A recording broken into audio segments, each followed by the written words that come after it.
ఆమోసు గ్రంథము 5వ అధ్యాయము 14వ వచనం.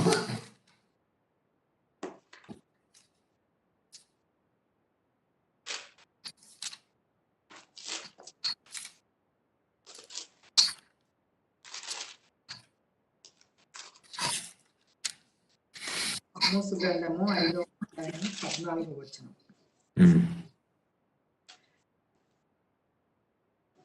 మీరు బ్రతుకున్నట్లు కీడు విడిచి మేలు వెతుకుడి. కీడు విడిచి మేలుని వెదకుడి. అలాగు చేసిన ఎడల మీరు అనుకొను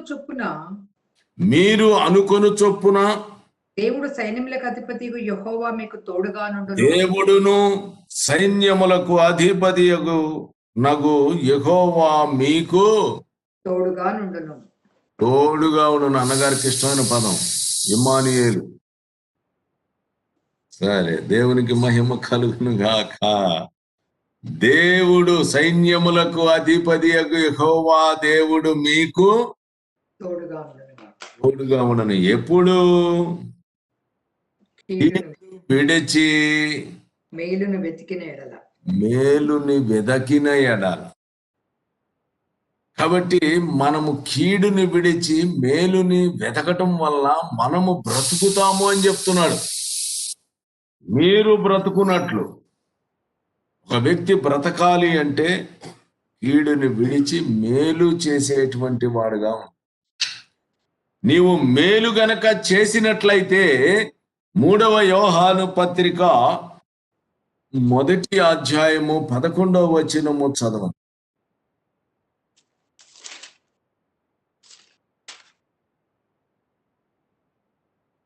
ప్రియుడా, చెడు కార్యములు కాక మంచి కార్యమును అనుసరించి నడుచుకొను.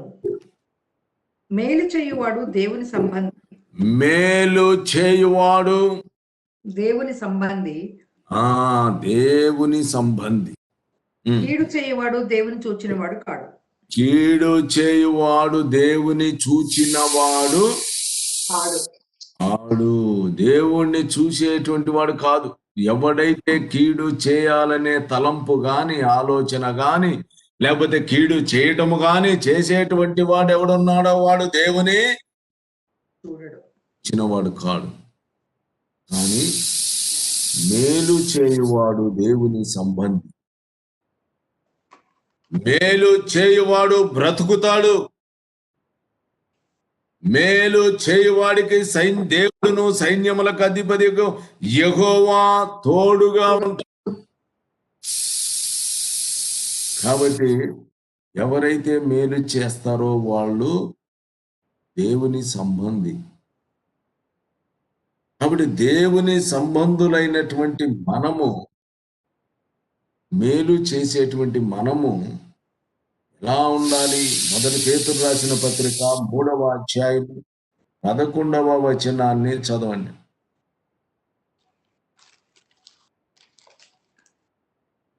అతడు కీడు నుండి తొలగి మేలు చేయవలెను.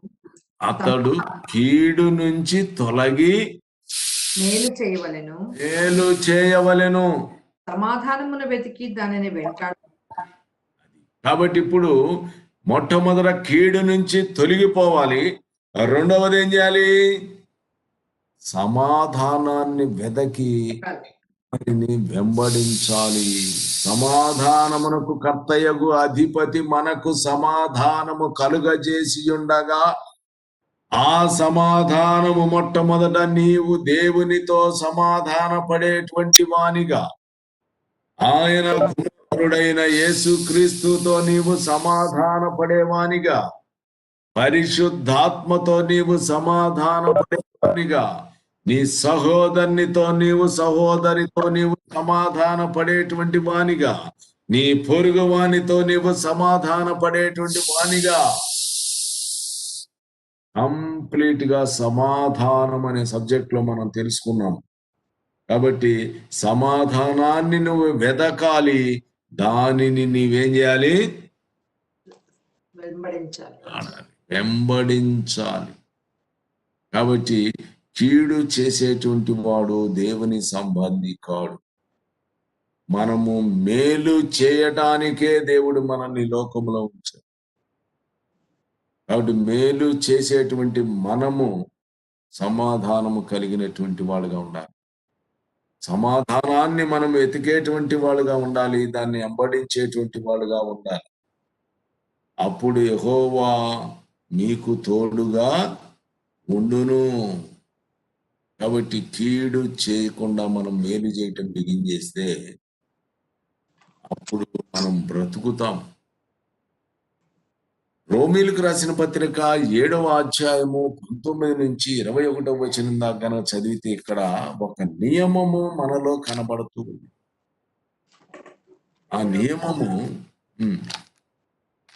7వ అధ్యాయము 7వ వచనం నుంచి బ్రదర్. 19-21. మేలు చేయకూరు మేలు చేయక కోరని కీడు చేయుచున్నాను. నేను కోరని దాన్ని చేసిన ఎడల దాన్ని చేయనది నా యందు నివసించు పాపమే కాని ఇంకను నేను కాదు. కాబట్టి మేలు చేయగోరు నాకు కీడు చేయుట కలుగుచున్నదన్న ఒక నియమము నాకు కనపడుచున్నది. అంతరంగ పురుషుని బట్టి దేవుని ధర్మశాస్త్రం నందు నేను ఆనందించుచున్నాను గాని వేరొక నియమము నా అవయవములో ఉన్నట్టుగా నాకు వేరొక నియమము నా అవయవములో ఉన్నట్టు నాకు కనబడుచున్నది. అది నా మనస్సు నందున్న ధర్మశాస్త్రముతో పోరాడుతూ నా అవయవములలో నుండి పాపం నియమమునకు నన్ను చెరపట్టి లోబరుచుకొనుచున్నది. చూసారా, క్రీస్తునందు ప్రియ సహోదరి సహోదరులారా, మేలు చేయాలనే ఉద్దేశం అయితే ప్రతి ఒక్కరికి ఉంటుంది. కానీ ఉదాహరణకి ప్రభువు కాదు, నేనే మీకు తెలియజేస్తున్నా. ఒక వ్యక్తి యాక్సిడెంట్ అయ్యి రోడ్డు మీద పడిపోయాడు. నువ్వు ఆ దారిని పోతున్నావు కారులో. వాడిని చూసి అయ్యో పాపము దెబ్బలతో పడి ఉన్నాడే అని చెప్పేసినని నువ్వు అనుకుంటావు. కానీ వాడిని తీసుకెళ్ళేసి హాస్పిటల్ అడ్మిట్ చేస్తావా? కాబట్టి ఇప్పుడు నీకు చేయాలనే ఉద్దేశం అయితే కలిగింది, అయ్యో పాపం అని చెప్పి అనుకున్నావు. కానీ ఇప్పుడు వాడు నువ్వు కీడు చేసావా మేలు చేసావా? వాడిని వదిలిపెట్టడం వల్ల వాడు చస్తున్నాడు. కాబట్టి ఇప్పుడు వాడికి కీడు జరుగుతుందా మేలు జరుగుతుందా? ఖచ్చితంగా కీడే జరుగుతుంది. నువ్వు చెయ్యాలని నీలో కలిగింది కానీ చేయలేకపోయావు. కాబట్టి ఇంకొక నియమము నీలో కనబడుతుంది. ఈ పాప నియమము అది నిన్ను బలవంతంగా చెరబట్టుకొని పోతూ ఉంది. ఇది ఉదాహరణకు మాత్రమే, ఇంకెన్నెన్నో ఉన్నాయి. మిమ్మల్ని మీరు పరిశీలన చేసుకున్నప్పుడు వాడు ఆకలి అన్నమమ్మా అని చెప్పి నీ గడప దగ్గరకు వచ్చి నిన్ను బ్రతిమలాడుకున్నా కూడా నా చెయ్యి ఖాళీగా లేదు, ఇప్పుడు కాదు తర్వాత రాయ్యా, లేకపోతే చెయ్యి ఖాళీగా లేదంట, తర్వాత రమ్మ. చూడండి ఎంత దారుణం. గమనించండి క్రీస్తునందు ప్రియ సహోదరి సహోదరులారా, ఒక అడుక్కునేటువంటి వాడు వస్తే నువ్వు పని చేసుకుంటున్నావు, నేను నా చెయ్యి ఖాళీగా లేదు అని చెప్పేసి నన్ను వాళ్ళకి అన్నం పెట్టకుండా పంపించేటువంటి పరిస్థితి ఎంతో మంది ఉన్నారు. నేను గమనించిన దాని ప్రకారంగా లేచి వాడికి అన్నం పెట్టగలిగితే వాడు ఎన్ని రోజుల నుంచి అన్నం లేకుండా ఉన్నాడో నీకు తెలుసా? వాడికి ఒక ముద్ద నువ్వు ఆహారము పెట్టినట్టయితే వాడి కళ్ళల్లో ఒక మెరుపుని నువ్వు ఎప్పుడైనా చూసావా? గమనించండి. హెబ్రీయులకు రాసిన పత్రిక 13వ అధ్యాయము మొదటి 2 వచనాలు చూడండి.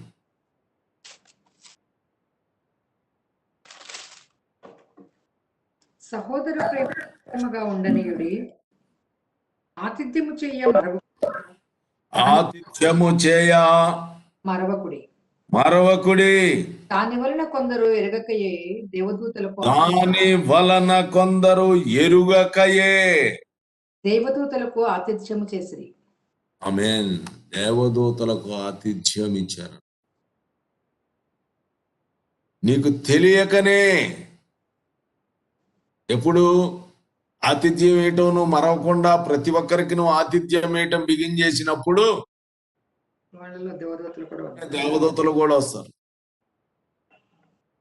నువ్వు వాళ్ళకి ఆహారం ఇవ్వగలిగినప్పుడు వాళ్ళని బ్లెస్ చేసి వెళ్ళిపోతావు. ఆటోమేటిక్ ఆ బ్లెస్సింగ్ అనేటువంటిది నీకు వస్తుంది. నీ చెయ్యి ఖాళీ లేకపోతే నీ చెయ్యి ఎప్పుడు ఖాళీ లేకుండా ఉంటుంది. అబ్బో. కాబట్టి దేవుని యొద్ద నుంచి వచ్చే బ్లెస్సింగ్స్ నువ్వు పోగొట్టుకున్నావు అనే సంగతి నువ్వు మర్చిపోకూడదు. ఆయన దగ్గరికి ఆయన్ని పంపించాడు. అది మన ధన్యత. నీవు ఎంత మాత్రము వాక్యానికి లోబడతావో, నువ్వు ఎంత మాత్రము ఆతిథ్యం ఇవ్వగలుగుతావో, నీవు ఎంత ప్రేమిస్తావో అనేటువంటి దానిని ఆయన ఆ వ్యక్తిని పంపించి పరీక్షిస్తున్నాడు. ఇక్కడ పరీక్షిస్తున్నాడు, నిన్ను చూస్తున్నాడు. నువ్వు ఏదో కయ్యల్లో ఉండేసేసి నువ్వు తినే ఆహారంలో ఎంత ముద్ద వాడికి పెట్టేది, నువ్వు వండుకున్నంత వాడికి పెడుతున్నావా? పెట్టడం లేదు. ఏదో ఒక ముద్ద పెడుతున్నావు. ఆ ముద్ద కోసంగా వాడికి ఆహారం ఆకలి తప్పిద్ది కదా. వాడు ఎప్పటి నుంచి ఆహారం లేకుండా ఉన్నాడో, ఏ పరిస్థితుల్లో ఉన్నాడో గమనించండి. నీవు అదే ఆహారం తింటున్నావు కదా. కొంచెం ముద్ద నువ్వు గనక పెట్టగలిగినట్టయితే వాడు సంతృప్తి పడిపోతాడు. దేవునికి మహిమ కలుగును గాక. కాబట్టి ఆ వచ్చింది ఎవరో నీకు తెలియదు.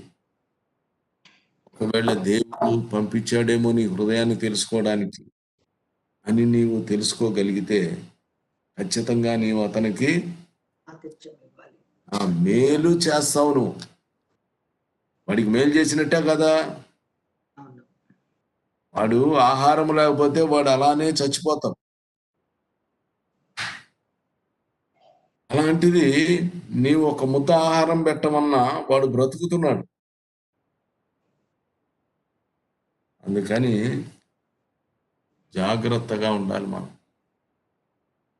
క్రైస్తవ జీవితంలో, విశ్వాసి యొక్క జీవితంలో మేలు చేయటానికి ప్రయత్నం చేయాలి. నువ్వు మేలు చేయకపోయింది కాక కీడు చేస్తున్నావు. నువ్వేమనుకున్నాడు, నేను ఇంటెన్షనల్లీ కీడేమైనా చేస్తున్నానా? ఇంటెన్షనల్లీ కాదు. వాడికి ఆహారం పెట్టకపోవటం కూడా వాడి కీడే. వాడి ఆహారం దొరకలేదు కాబట్టి నిన్ను అడుగుతున్నాడు. నువ్వు ఒక ముద్ద ఆహారం పెట్టగలిగినట్టయితే నీవే ఆశీర్వాదం పొందుకుంటావు. అది నువ్వు మిస్ అవుతున్నావు అనేటువంటి విషయాన్ని గ్రహించాలి. కాబట్టి క్రీస్తునందు ప్రియ సహోదరి సహోదరులారా, మొదటి తెస్సలోనికీయులకు రాసిన పత్రిక 5వ అధ్యాయం 22వ వచనం చదివితే అక్కడ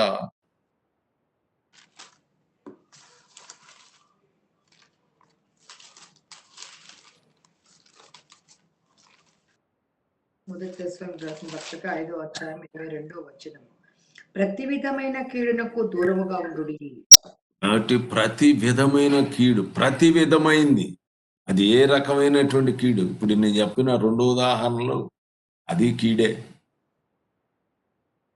ఒకడు ఆకలితో బాధపడుతున్నప్పుడు వాడికి ఆహారం పెట్టలేకపోతే అది కీడే. ఒకడు ప్రమాద పరిస్థితిలో ఉన్నప్పుడు వాడికి సహాయం చేయలేకపోతే అది కూడా కీడే. కాబట్టి అది నీకు తెలియకుండానే కీడు చేయాలని ఉద్దేశపూర్వకంగా నువ్వు కీడు చేయడం లేదు, కానీ నీకు తెలియకుండానే నీలో ఉన్న పాప నియమం అనేటువంటిది ఒకటి నిన్ను బలవంతంగా చెరపట్టుకొని పోతూ ఉంది, వాడికి సహాయం చేయకుండా. కాబట్టి నీకు తెలియకుండానే అక్కడ కీడు జరుగుతుంది అనేటువంటి విషయాన్ని గ్రహించాలి. అందుకనే మనము ప్రతి విధమైన కీడుకి దూరముగా ఉండాలి. కీడు నుండి తొలగి మేలు చేసేటువంటి వారముగా ఉండాలి. సమాధానమును వెదకి దానిని వెంటాడేటువంటి వారుగా మనము ఉండాలి. మొదటి తెస్సలోనికీయులకు రాసిన పత్రిక 5వ అధ్యాయం 15వ వచనం, ఎవడును కీడునకు ప్రతి కీడు ఎవనికైనను చేయకుండా చూచుకొనుడి. కీడుకి ప్రతి కీడు చేయకుండా చూసుకోవాలి. వాడిని కీడు చేశాడు, తెలిసి చేశాడో తెలియక చేశాడో, మొత్తానికి నీకు ఒక కీడు జరిగింది. కానీ నీవు దానికి ప్రతిగా మరలా నువ్వు వాడికి కీడు చేయకు. ఆయన సన్నిధిలో ఆయనకు అప్పగించాలి. కానీ నాకు కీడు చేశాడని పగబట్టేసేసి లోపల దాచుకొని సమయం కోసం చూస్తా, సమయం వచ్చినప్పుడు వాడికి కీడు చేసేటువంటి పరిస్థితి నీలో ఉండకూడదు. పరిశుద్ధులుగా జీవించడానికి దేవుడు మనల్ని ఏర్పాటు చేసుకున్నాడు. మన కుటుంబం పరిశుద్ధపరచబడుతూ ఉండాలి నిరంతరం. కాబట్టి కీడుకు ప్రతి కీడు అనేటువంటిది మనం చేయకూడదు. ఈ కీడు విషయంలో నీవు రోమిలికి రాసిన పత్రిక 16వ అధ్యాయం 19వ వచనంలో ఆయన చెప్తున్నాడు.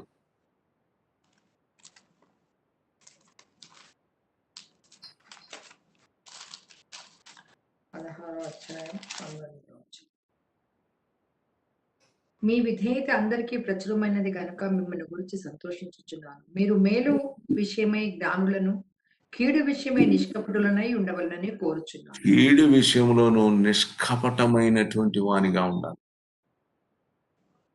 కపటం అనేటువంటిది నీలో ఉండకూడదు. కపటం నీలో ఉంది అంటే నువ్వు కీడుకు ప్రతి కీడు చేస్తావు. కాబట్టి నీవు నిష్కపటమైనటువంటి వానిగా ఉండాలి. ఆత్మలో కపటము లేనటువంటి వానిగా ఉండాలి. కాబట్టి నీవు కీడు విషయంలో ఇతరులకి కీడు చేయాలనే ఉద్దేశము, ఆలోచన కూడా నీలో కలుగకూడదు. నిష్కపటమైనటువంటి వానిగా నీవు ఉండాలి. ఎందుకంటే కీడు చేసేటువంటి వాడు దేవుణ్ణి చూచినటువంటి వాడు కాదు. దేవుని సంబంధి కాడు. దేవుని సంబంధి అయినటువంటి వాడుగా ఉండడం. కాబట్టి కీడు చేయకుండా మేలు చేసేటువంటి వానుగా నీవు ఉండినట్టయితే యెహోవా నీకు తోడుగా ఉంటాడు.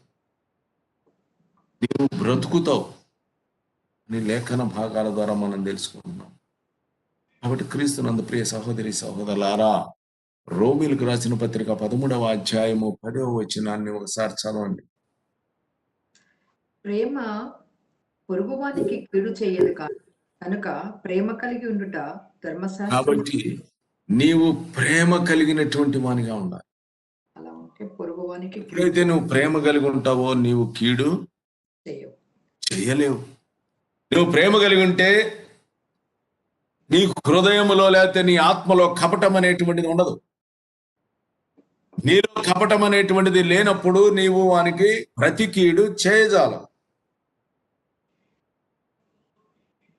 కాబట్టి మనము అందుకనే ప్రేమ విషయంలో నీ దేవుడని యెహోవాను పూర్ణాత్మతో, పూర్ణ హృదయంతో, పూర్ణ వేగంతో ప్రేమించాలి అన్నాడు.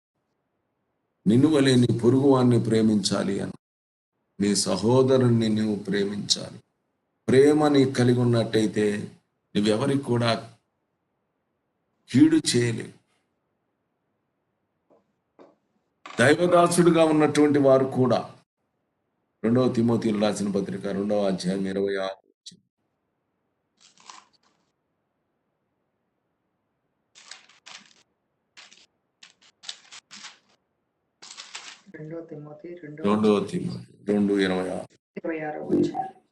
సత్య విషయమైన అనుభవ జ్ఞానము వారికి కలిగి దేవుడు ఒకవేళ ఎదురాడు వారికి మారు మనసు దయచేయును. అందువలన సాతాను తన ఇష్టము చొప్పున చెరపట్టిన వీరు వాని యురిలో తప్పించుకొని మేలుకొనుదురేమో అనే ప్రభు యొక్క దాసుడు అట్టి వారిని స్వాత్వికముతో శిక్షించుచు జగడమాడక అందరి ఎడల సాధువుగాను బోధింప సమర్థుడుగాను కీడును సహించువాడుగాను ఉండవలెను. ఆమేన్. కీడును సహించేవాడుగా ఉండాలి. దైవదాసుడైనటువంటి వాడు ఎవరైనా సరే కీడును సహించాల్సిన పరిస్థితి ఉంది. ఎందుకంటే ఒకవేళ ఎదురాడి పోరాడేటువంటి వాడు తను మారు మనసు పొందేటువంటి అవకాశం ఉంది. సాతానుడు వచ్చి వానిని స్వాధీనం చేసుకునే పరిస్థితి లేకుండా నీవు దైవదాసుడిగా ఉన్నటువంటి వ్యక్తి కీడును సహించేటువంటి వాడుగా ఉన్నప్పుడు నీ యొక్క ఓర్పుని, నీ సహనమును వాడు గమనించినటువంటి వాడై ప్రభువు వైపుకి తిరిగేటువంటి వాడుగా ఉంటాడు. కీడుకు ప్రతి కీడు చేయకూడదు. క్రీస్తునందు ప్రియ సహోదరి సహోదరులారా, ప్రభువు కాదు నేనే మీకు తెలియజేస్తున్నాను. మన మధ్యలో సహోదరి ఫీలియాకి తెలుసు. మేము ఒక చోటనే ఇంట్లో ఒక డాబాలోనే ఉన్నాం, అపార్ట్మెంట్లో. మాణిక్యమ్మ గారు అని చెప్పేసి నేను ఆమె మన స్టేట్ గవర్నమెంట్ 2 రాష్ట్రాలు కలిసి ఉన్నప్పుడు ఆయన చీఫ్ సెక్రటరీగా చేశాడు, కాకి మాధవరావు గారు. వాళ్ళ అన్నగారు వదిన గారు. ఆ వదిన గారు ఇంత పెద్ద బొట్టు పెట్టుకునేది. ఆమె దేవుని యొక్క వాక్యం వినటానికి వాళ్ళ అత్తగారి ద్వారా, వాళ్ళ అత్తగారు ప్రభువుని నమ్ముకున్నారు. అప్పుడు ఆయనే రాఘవేంద్రరావు గారు అని వాళ్ళ బ్రదర్ ఆయన వచ్చేసేసి, సార్ మీరు ఎప్పుడు ప్రార్థన చేస్తుంటారు కదా, మా అమ్మ కోసం అని పాస్టర్ని పిలిపించడం ఎందుకు, ఆమె ప్రభువుని నమ్ముకుంది, మీరే వాక్యం చెప్తారా అంటే ఖచ్చితంగా చెప్తానయ్యా అన్న. సరే అని చెప్పి చెప్తుంటే వాళ్ళ కోడలు, పెద్ద కోడలు ఆమె కూడా ఈ అత్తగారేమట రావటం బిగినాయి. దేవుని వాక్యం వింటూ ఉంది. ఆమెలో దేవుడు నిర్ణయించబడిన వ్యక్తి కాబట్టి దేవుడు విడిచిపెట్టలేదు. పట్టుబడింది దేవునికి పట్టుబడిన తర్వాత ఇంకా ఒకరోజు ఇంకా మామూలుగా నా మీద ఎగరలేదు. ఆమె వాళ్ళు ప్రార్థన జరగటానికి లేదంటాం, నన్ను భయంకరంగా తిట్టడం, ఆ పోర్షన్స్ లో ఉన్న వాళ్ళు అంతా కూడా వచ్చి విన్నారు. తిడతా ఉన్నాడు, నీ వల్ల నా భార్య భర్తల మధ్య ఇది వచ్చింది, నా భార్య నాకు కాకుండా పోయిందని, ఏదో చాలా విషయాలు జరిగినాయి. నేను సహించాను. నా బావమరిది ఉన్నాడు ఆ టైంలో. ఏది బావా తిడతా, వాళ్ళు హిందువులు, నా బావమరిది వాళ్ళు అంతా ప్రభువుని ఎరిగినడు కాదు. ఏంది తిడతంటే ఊరుకుంటావని కలబడతానని పరిగెత్తుకుంటా. వద్దయ్యా, నా ప్రభు తిట్లు తిన్నాడు, ఆయన దెబ్బలు తిన్నాడు, నేను తప్పు చేయలేదు. ఆమె ప్రభులోకి వచ్చింది, ప్రభు ఆమెను పిలుచుకున్నాడు, నేను తిట్లు తినడానికి యోగ్యుడినే, పర్లేదు అని బాగా ఓపిక పట్టాను. తిట్టాడు, భయంకరంగా తిట్టాడు. నీకు అసలు ఇల్లే ఇప్పించడా, అసలు ఏరియాలో నీకు ఇల్లే దొరకకుండా చేస్తాను, నీకు ఉద్యోగం తీసేస్తాను, అది చేస్తా ఇది చేస్తాను ఎన్నో అన్నాడు. మౌనంగా భరించాను. ఎందుకు చెప్తున్నానంటే ప్రభు యొక్క దాసుడు కీడుని సహించేవాడుగా ఉండాలి. సహిస్తే ఏం జరుగుతుంది? ఆ తర్వాత నేను విన్నది ఏంటంటే, తర్వాత ఆయన లాస్ట్కి వచ్చిన తర్వాత నేను ఎంతో మంది క్రైస్తవులను చూశాను, సుందరరావు గారు లాంటి వాడు చూడలేదు అని చెప్పి సాక్ష్యం చెప్పినట్టుగా నేను విన్నాను. అది నిజమో కాదో నాకైతే తెలియదు. కానీ చివరిలో ఆయన ప్రభు నమ్ముకున్నాడు అనేటువంటి విషయం కూడా నేను విన్నాను. అది కూడా అనేది నాకు తెలియదు. అది సహోదరి ఫిలియా గారికే తెలియాలి, మరి తెలిస్తే, లేకపోతే ఇంకా తెలియదు. కాబట్టి కీడుని సహించాలి. ఎదురాడి పోరాడేటువంటి వాళ్ళు అనేక మంది ఉన్నారు. అది నీ కుటుంబంలోనే అవ్వచ్చు, సహోదరుల మధ్య అవ్వచ్చు, సహోదరుల మధ్య అవ్వచ్చు, నువ్వు నివసించేటువంటి ప్రదేశములు అవ్వచ్చు. గమనించాలి. కాబట్టి నిన్ను దూషిస్తారు, ప్రభువు నామమును బట్టి నిన్ను దూషిస్తారని చెప్పాడు, హింసిస్తారని చెప్పాడు.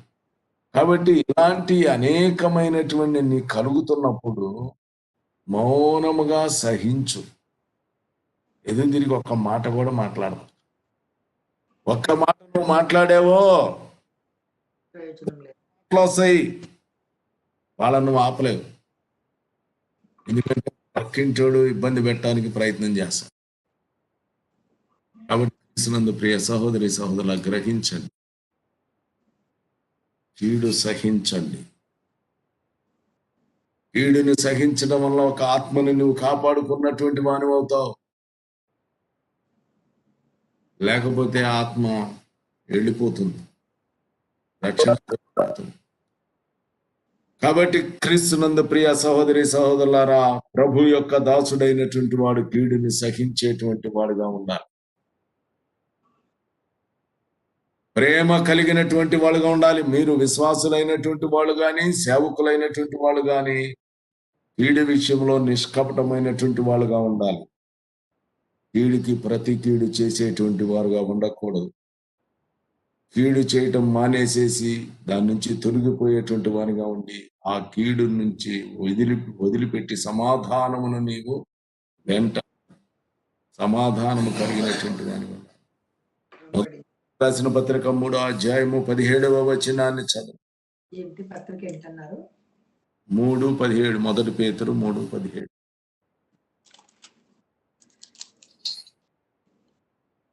దేవుని చిత్తము ఎలాగున్న ఎడల కీడు చేసి శ్రమ పడుట కంటే మేలు చేసి శ్రమ పడుటయే బహు మంచిది. కాబట్టి కీడు చేసి శ్రమ పడుట కంటే వేరే వాళ్ళకి కీడు చేస్తాడు ఏం చేస్తాడు? ఊరుకుంటాడా? ఊరుకోడు. వేసి 2 ఉతికాడు అనుకో, ఉతికిన తర్వాత అప్పుడు ఈ కీడు చేసి ఇప్పుడు నేను శ్రమ అనుభవిస్తున్నాను, దేవుని నామం నిమిత్తం నేను కష్టాలు అనుభవిస్తున్నాను అని చెప్పవచ్చునా? లేదు. కాబట్టి నీవు కీడుకి ప్రతి కీడు చేసి వాని వలన వచ్చినటువంటి ప్రతిఫలము, అది దెబ్బలే కావచ్చు, ఇంకొకటి కావచ్చు, ఏదైనా హాని అనేటువంటిది కలిగినప్పుడు అలాగూ నువ్వు శ్రమ పడటం అనేటువంటిది కరెక్ట్ అయిన విధానము కాదు. దానివల్ల నీకు ప్రతిఫలము దేవుని యొద్ద నుంచి దొరకదు. కానీ మేలు చేసినప్పుడు కూడా నీకు శ్రమ కలుగుతుంది కొన్నిసార్లు.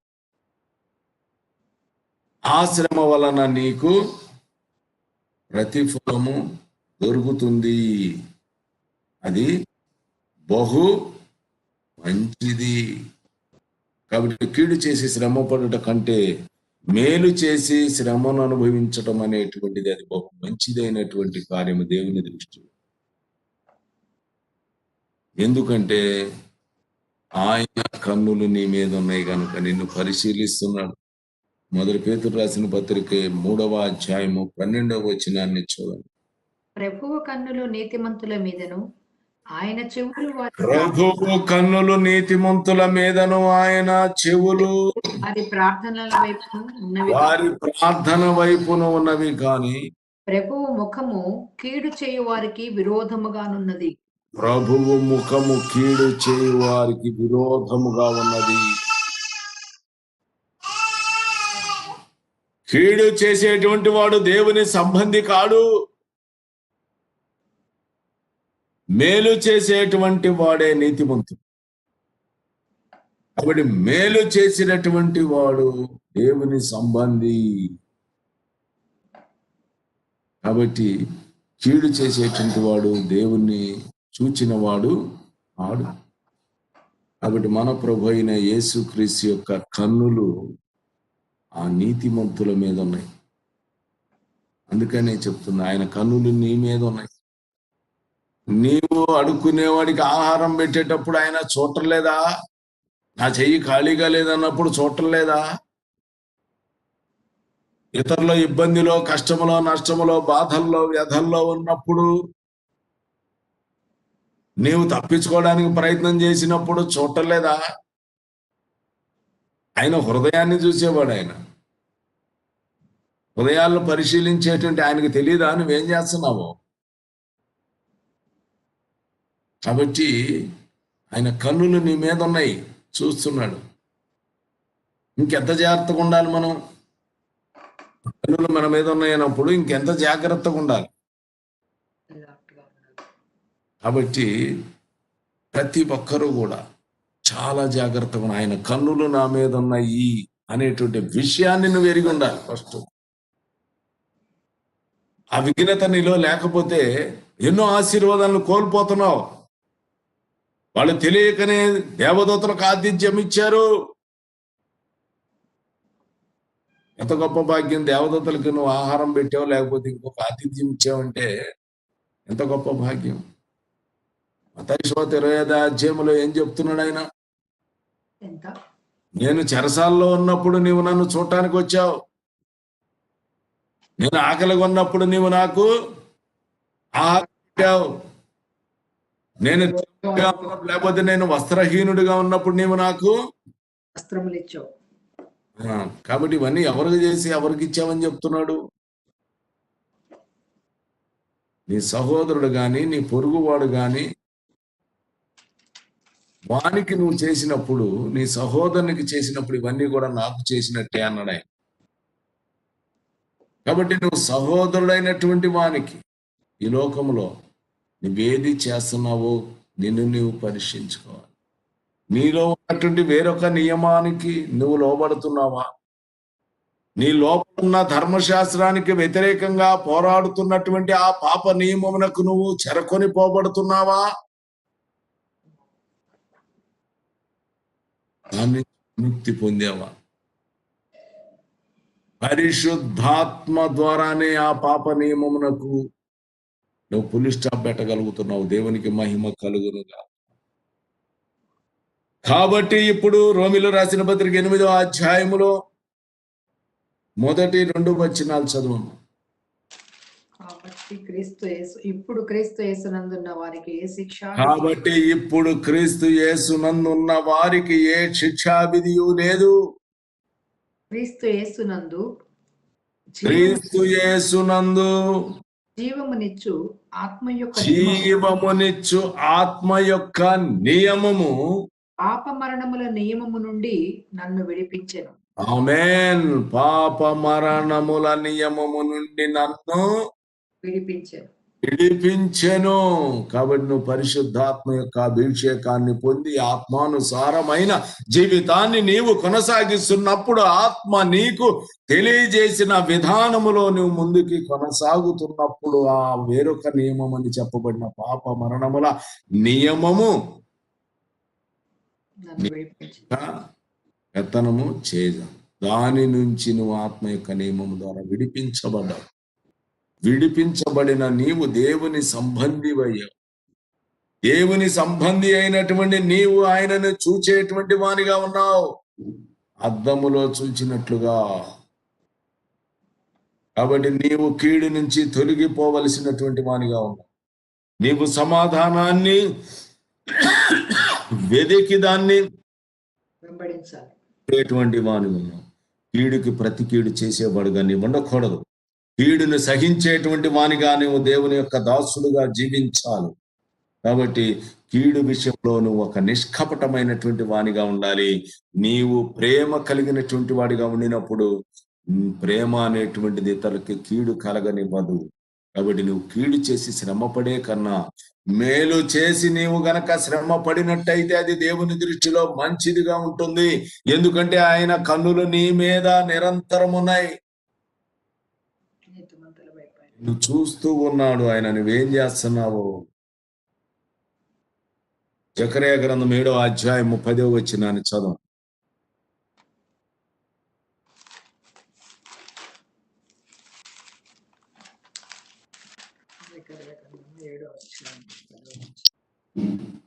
విధవరాండ్రను తండ్రి లేని వారిని తండ్రి లేని వారిని పరదేశులను దరిద్రులను బాధ పెట్టకుడి. మీ హృదయమందు దరిద్రులను బాధ పెట్టకుడి. మీ హృదయములయందు సహోదరులు ఎవరికి కీడు చెయ్య తలంచుకుడి. మీ హృదయములో జస్ట్ తలంపు, మీ హృదయములలో సహోదరులు అనబడినటువంటి వారికి ఎవరికైనా సరే కీడు చెయ్య తలపెట్టకుడి. కీడు చేయాలని తలంపు తలచుకుడి తలంపు అనమాట. ఇది తలచుకోవడం అంటే ఒక తలంపు, ఒక ఆలోచన. కాబట్టి నీ సహోదరుడైనటువంటి వానికి, విధవరాండ్రైనటువంటి వాళ్ళకి, తండ్రి లేనటువంటి వారికి, దరిద్రులైనటువంటి వారికి కీడు చెయ్యాలి. సహోదరులు అనబడినటువంటి వారికి కీడు చెయ్యాలి అనే తలంపు కూడా, ఒక ఆలోచన కూడా మనకి రాకూడదు. కాబట్టి మనము ఎప్పుడు కూడా మొదటి పేతురు రాసిన పత్రిక 3వ అధ్యాయము 7వ వచనం ప్రకారంగా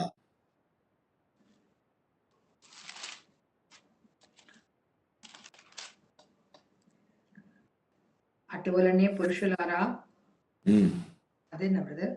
3:7 మొదటి పత్రికేనా? మొదటి పత్రిక. పురుషులారా, జీవమును కృపావరములలో మీ భార్యలు మీతో పాలివారున్నారని ఎరిగి ఎక్కువ బలహీనమైన కాలమని భార్యను సన్మానించి మీ ప్రార్థనలకు అభ్యంతరము కలగకూడనట్లు జ్ఞానము చొప్పున వారితో కాపురము చేయుడి.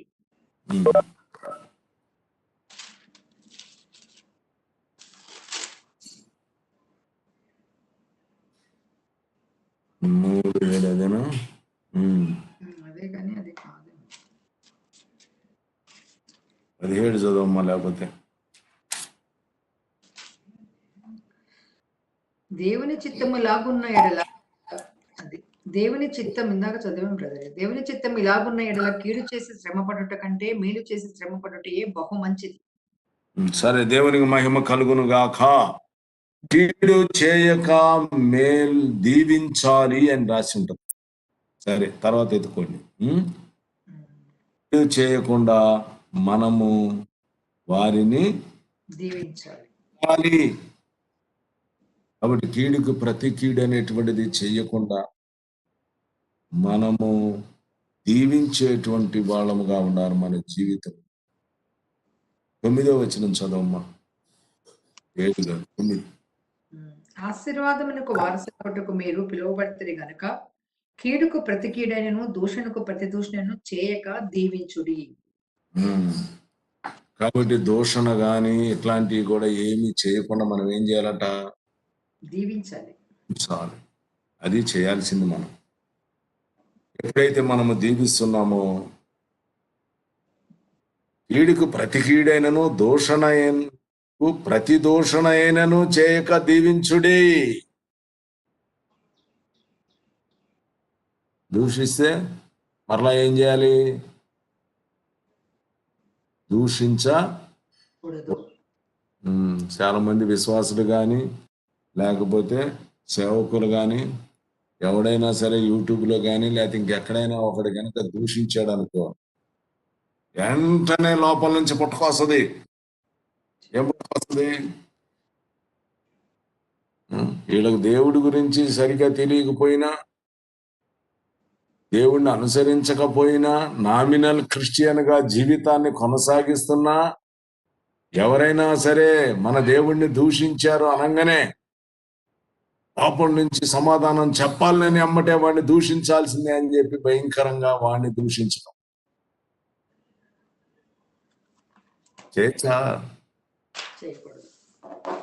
మన ప్రభు అయిన యేసుక్రీస్తుని దూషిస్తుంటేనే ఆయన మౌని అయిన.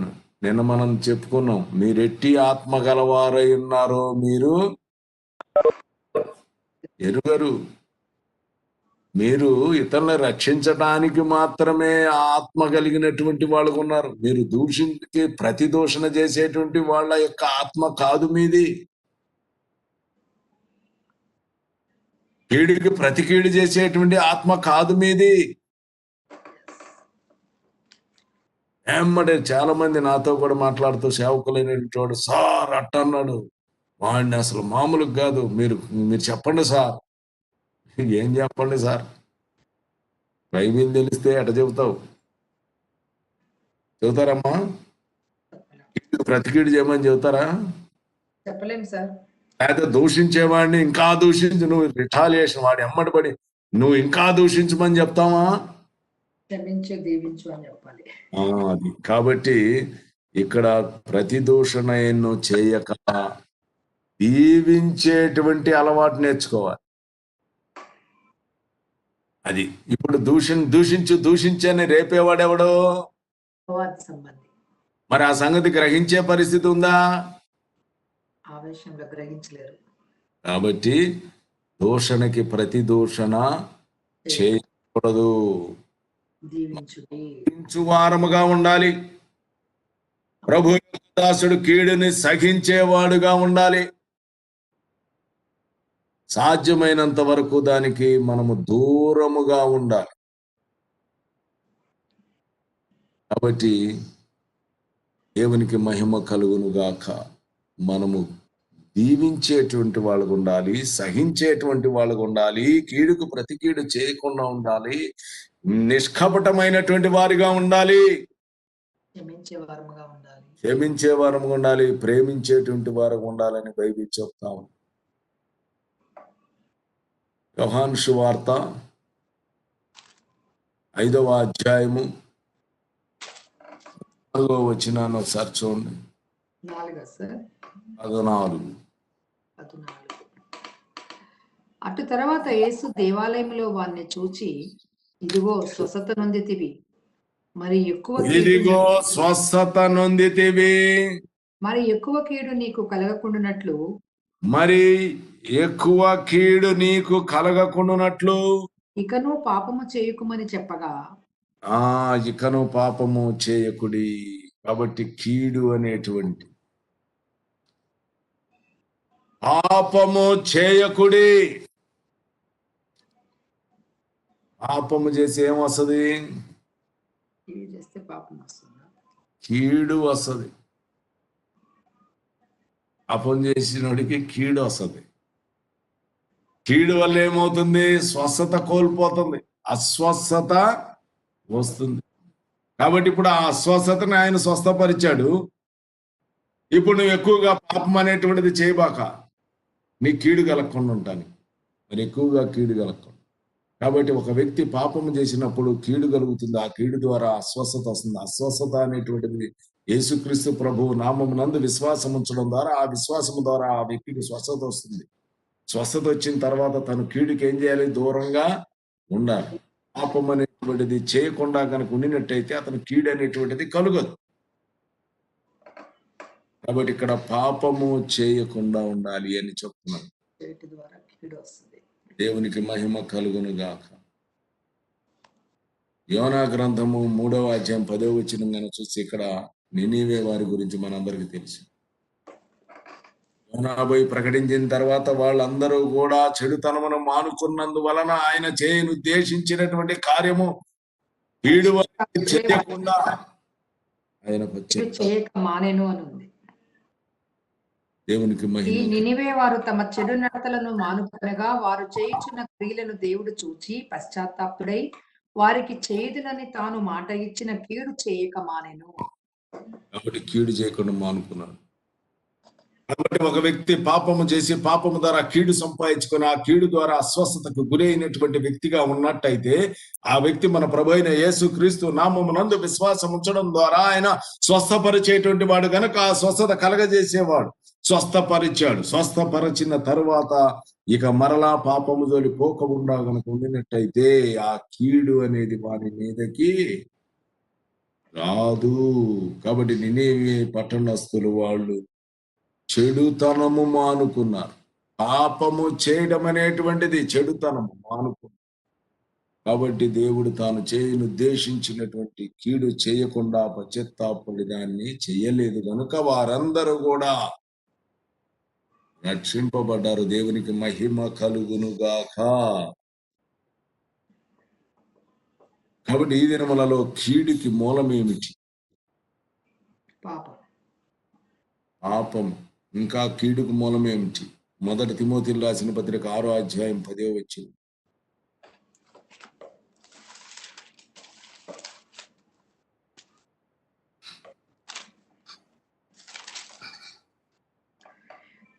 ఎందుకనగా ధనాపేక్ష సమస్తమైన కీడులకు మూలం. కొందరు దానిని ఆశించి సమస్తమైన కీడులకు మూలం. అది కాబట్టి ధనాపేక్ష సమస్తమైన కీడులకు మూలమట. కొందరు దానిని విశ్వాసం నుండి తొలగిపోయి నానా బాధలతో తమ్ము తామే పొడుచుకొని. ఆమేన్. చూసారా? విశ్వాసము నుండి తొలగిపోయి తమ్మును తామే పొడుచుకున్నారు. ఈ బోధ ఎవరికి కొంతమందికి నచ్చదు. నచ్చినా పర్లేదు, నచ్చకపోయినా పర్వాలేదు. ధనాపేక్ష అనేటువంటిది సమస్తమైన కీడులకు మూలము. కీడు కలుగుతుంది అని అంటే దానికి మూలం ఒకటి ఉంది. ఆ మూలమే ధనాపేక్ష.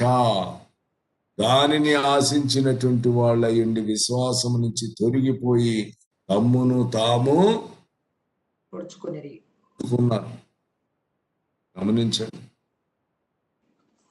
గొప్ప సేవకుడైనటువంటి వాళ్ళని కూడా మీరు పరీక్షించండి. ఈ రాష్ట్రంలోనే సేవకులు అనేటువంటి వాళ్ళు ధనాపేక్ష కలిగినటువంటి వాళ్ళుగా దాని దగ్గర డిస్ప్యూట్స్ వచ్చేసి ఒకరినొకరు పొడుచుకున్నారు, చంపేసుకున్నారు. చాలా చోట్ల జరిగినాయి. కేవలం ఆస్తుల నిమిత్తమై, మిషనరీ ఆస్తుల కోసం ధనాపేక్ష పరులైనటువంటి వాళ్ళుగా ఉండి, విశ్వాసం నుంచి వాళ్ళు తొలగిపోయినటువంటి వాళ్ళుగా ఉండి, వాళ్ళు ఒకరినొకరు చంపుకోవడం బిగిన్ చేశారు. చాలా ఇన్సిడెంట్స్ జరిగినాయి. అవును. కాబట్టి ధనాపేక్ష సమస్తమైన కీడులకు మూలం. మనము విశ్వాస జీవితంలో ముందుకు కొనసాగుతున్న మనము ఒక యవ్వనస్తులుగా మనము తయారవ్వాలి. వయస్సు వచ్చి అనుభవం, మనకి ఈ అనుభవాలన్నిటినీ దృష్టిలో పెట్టుకొని మనం ఈ కీడేంటో మేలేంటో తెలుసుకునేటువంటి స్థితికి మనం రావాలి. ఏప్రిల్ రాసిన పత్రిక 5వ అధ్యాయము 14వ వచనాన్ని ఒకసారి చదవండి.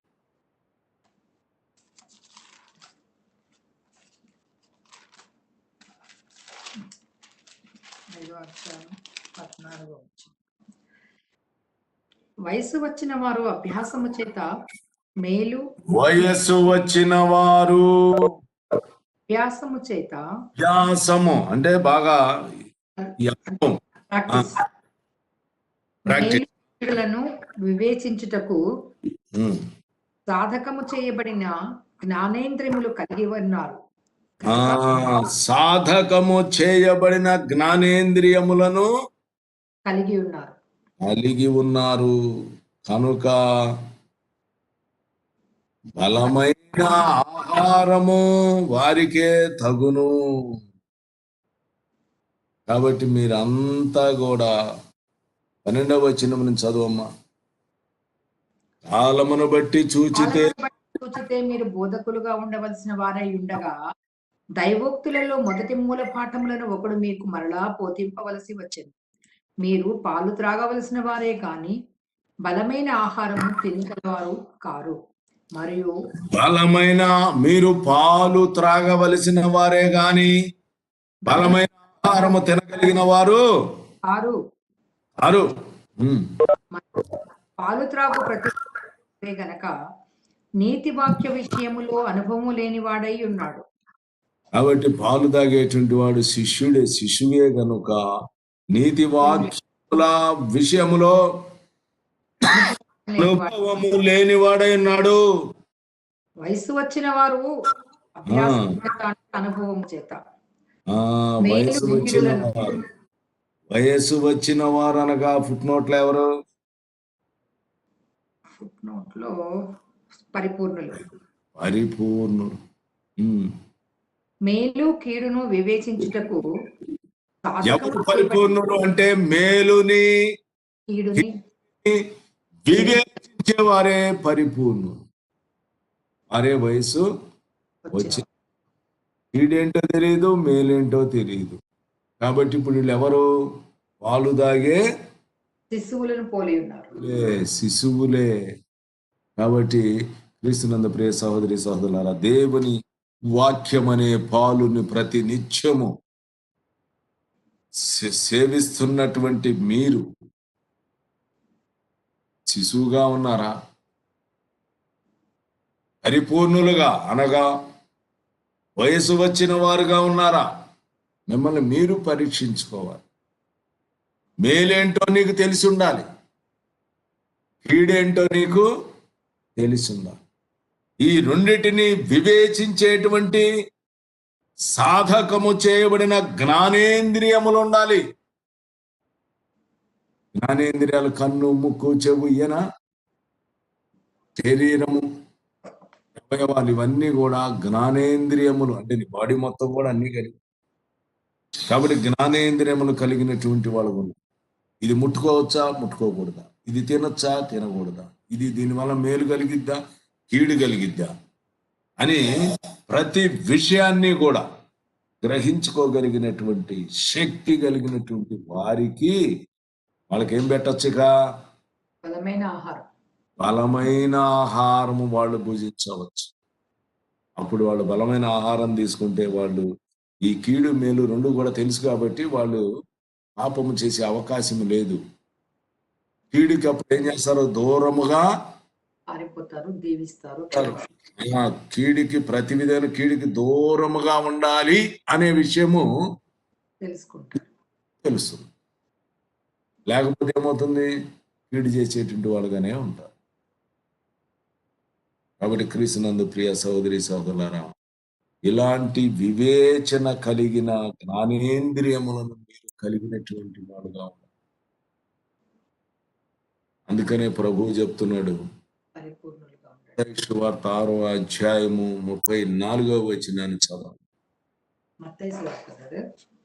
మత్తయి సువార్త 6వ అధ్యాయము 30. రేపటిని గూర్చి చింతింపకుడి, రేపటిని గూర్చి చింతించకుడి, దాని సంగతులను గూర్చి చింతించును.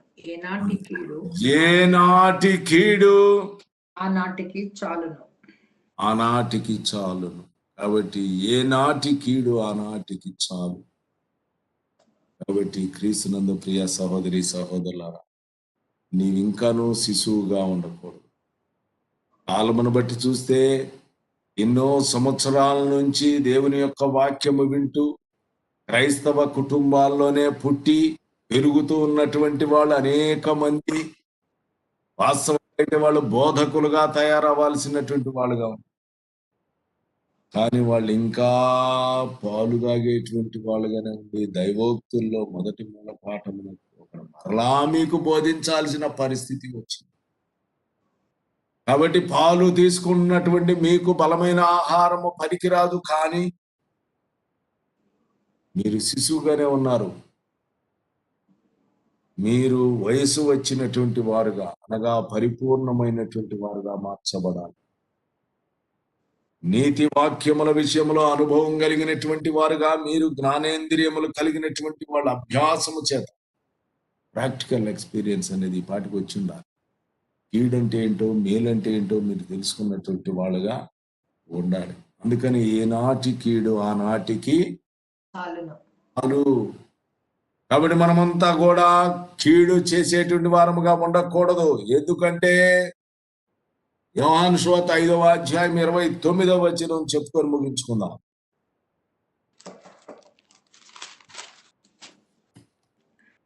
మేలు చేసిన వారు జీవ పునరుత్థానమునకును, నీవు గనక మేలు చేసినట్టయితే నీవు జీవ పునరుత్థానానికి బయటకు వస్తావు. కీడు చేసిన వారు తీర్పు పునరుత్థానమునకు. నువ్వు కీడు గనక ఇంకా కీడుని కొనసాగించినట్టయితే నీవు ఇంకా తీర్పు పునరుత్థానానికి నువ్వు బయటకు వస్తావు. కాబట్టి ద్వితీయోపదేశ కాండం 30వ అధ్యాయం 15వ వచనాన్ని ఒకసారి చదవం.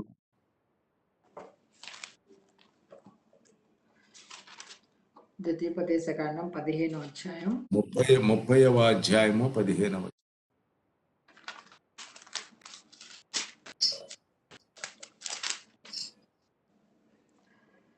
చూడుము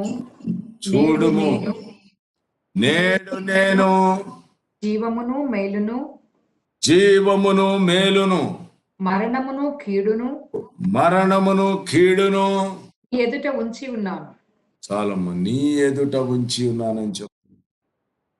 నువ్వు మేలు చేసేదవా, జీవ పునరుద్ధానమునకు బయటికి వస్తావు. నీవు కీడు చేసేదవా, తీర్పు పునరుద్ధానానికి నువ్వు బయటకు వస్తావు. తీర్పు పునరుద్ధానానికి వచ్చిన నీకు తీర్పు జరిగిన తర్వాత అగ్ని గంధకములతో తీర్పు ఇంప్లిమెంట్ చేయబడుతున్నారు. అగ్ని గంధకములతో మండుగుండములో పాల్గొంది. కాబట్టి క్రీస్తునందు ప్రియ సహోదరి సహోదరులారా, మనము దేవుని సంబంధులము కనుక మనము దేవుని సంబంధులైన మనము కీడు నుండి తొలగిపోయినటువంటి వాళ్ళముగా, మేలు చేసేటువంటి వాళ్ళుగా ఉండాలి. కీడికి దూరముగా ఉండాలి. కీడుని సహించేటువంటి వాళ్ళము ఉండాలి. కీడికి ప్రతి కీడు చేసేటువంటి వారముగా ఉండకూడదు. కీడు విషయంలో నువ్వు నిష్కల్మషమైనటువంటి వానిగా ఉండాలి. నీవు ప్రేమ కలిగినటువంటి వానిగా ఉండాలి. ఆ ప్రేమ కీడు చేయదు. కీడు చేసి శ్రమ పడడం కన్నా నీవు మేలు చేసి నువ్వు శ్రమలు అనుభవించు, అది నీకు హితమవుతుంది. నువ్వు సహోదరుల్లో విధవరాలైనటువంటి వాళ్ళకి కానీ, తండ్రి లేనటువంటి వారికి కానీ, సహోదరులను పడినటువంటి వాళ్ళకి కానీ, దరిద్రులైనటువంటి వారికి కానీ, ఎవరికి కూడా కీడు చెయ్యాలనే తలంపు కూడా నీవు కలిగి ఉండకూడదు. నీవు ఎవరైనా కీడు చేసే వాళ్ళని దీవించేటువంటి వానిగా. ఎందుకంటే ప్రభు యొక్క కన్నులు నీతిమంతుల మీదను నీ మీద ఉన్నాయి. ఆయన చెవులు వారి ప్రార్థనలు. వాడే నీతిమంతుడు. కాబట్టి ప్రభు కన్నులు నీతిమంతుల మీద ఉన్నాయి. చేసేటువంటి వారికి విరోధముగా ఉంది. నీకు ధనాపేక్ష అనేటువంటి కీడుని బడించకూడదు. ధనాపేక్ష సమస్తమైన కీడులకు మూలం. నీవు కీడు చేసేసి శోధింపబడుతూ నువ్వు దేవుని వల్ల శోధింపబడుతున్నానని ఎంత మాత్రం కూడా చెప్పకూడదు. యాకోబు 1:11. కాబట్టి దేవుడు కీడు విషయంలో నిన్ను శోధించి నువ్వు చేసిన పాపము నిమిత్తమై నీవు కీడును సంపాదించుకుంటున్నావు. ఆ కీడు ద్వారా నువ్వు అస్వస్థుడిగా అవుతూ ఉన్నావు. కాబట్టి క్రీస్తునందు ప్రియ సహోదరి సహోదరుల, నీవు వయసు వచ్చినటువంటి వారిగా, పరిపూర్ణమైనటువంటి వారిగా ఉండి ఆ కీడేంటో మేలేంటో నువ్వు తెలుసుకునేటువంటి పరిస్థితిలో నీలో ఉన్నటువంటి ఆ పాప మరణముల నియమము నుంచి నీవు విడుదల పొందాలి. అది ఆత్మ ద్వారా, పరిశుద్ధాత్మ ద్వారానే సాధ్యం. ఆ పరిశుద్ధాత్మ యొక్క అభిషేకాన్ని పొందినటువంటి వాడవై నీవు ఎప్పుడైతే ఈ పరిశుద్ధాత్మ యొక్క అభిషేకం పొందావో, ఈ పాప మరణం నియమం నుంచి విడుదల పొందిన నీవు జీవ పునరుత్థానములో బయటకు వస్తావు. నువ్వు ఇంకా కీడు చేసేటువంటి వారిగా ఉంటే తీర్పు పునరుద్ధానానికి వెళ్ళిపో. 2 తిమోతి 4:14 అలెగ్జాండర్ అనేటువంటి వాడు పౌలు గారికి ఎంతో కీడు చేశాడని చెప్తున్నాడు. సహోదరులు అన్నటువంటి వారు ఒకరి గురించి ఒకరికి కీడు జరిగించకూడదు. మనము ఏనాటి కీడు ఆనాటికి చాలు. కాబట్టి ప్రార్థన చేసేటప్పుడు మన కీడు విషయంలో మనం ఆయనకి మొర్ర పెట్టుకొని, ప్రభువా నన్ను క్షమించుమని పశ్చాత్తాపడి ఆయన సన్నిధిలో నువ్వు మొరపెట్టినప్పుడు, నినివే పట్టణస్తులు ఏ రీతిగా అయితే దేవుడు వాళ్ళ మీద కీడు రప్పించాలనుకొని పశ్చాత్తాపడి కీడు చేయకుండా వారికి మేలు చేసినటువంటి వాడు ఉన్నాడు. నీ జీవితంలో నీకు మేలు చేయలేదు, నిన్ను ఆశీర్వదించేవాడుగా ఉన్నావు. కాబట్టి నీవు కీడు నుంచి దూరంగా పారిపో. దేవునికి మహిమ కలుగును గాక. దేవుడి వాక్యమును ఫలింపులోనికి తీసుకొని వచ్చును గాక. ఆమేన్, ఆమేన్. శిరీష ప్రార్థన చేయమ్మా.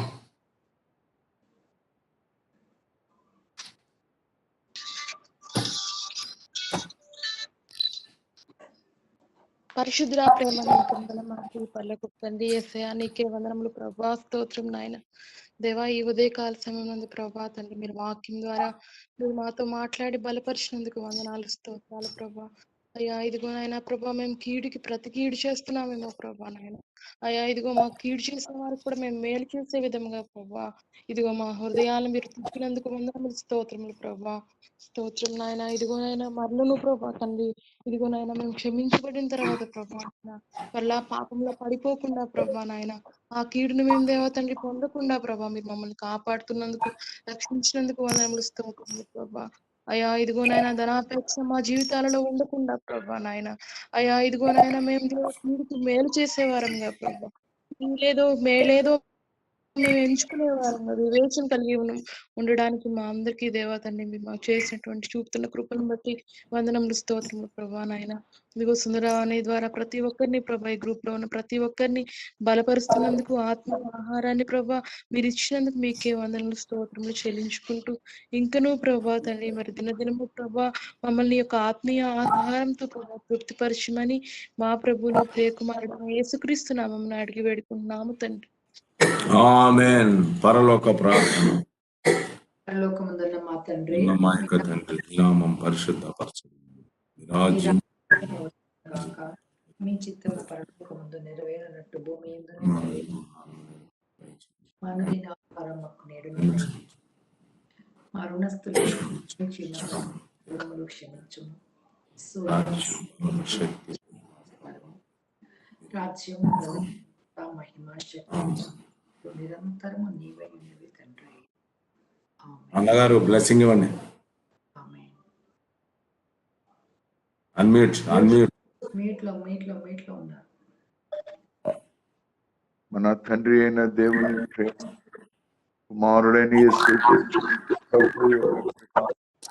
పరిశుద్ధాత్మని యొక్క ఇక్కడ ఉన్న వారందరూ విశ్వాసులు ఇశ్రాయేలు జనాంగంగా ఉండి కీడు నుంచి తొలగి మేలు చేయువారుగా ఆయన ఆత్మ అట్టి ధన్యమైన మనకు సిద్ధించు కాపాడి నడిపించుగాక. ఆమేన్. ఆమేన్. ఆమేన్. ప్రభు యేసు రక్తమునకే జయం. ప్రభు యేసు రక్తమునకే జయం. ప్రభు యేసు నామమునకు సంపూర్ణమైన విజయం. అపవాది క్రియల నాశనము కలుగును. ఆమేన్. ఆమేన్. ఆమేన్.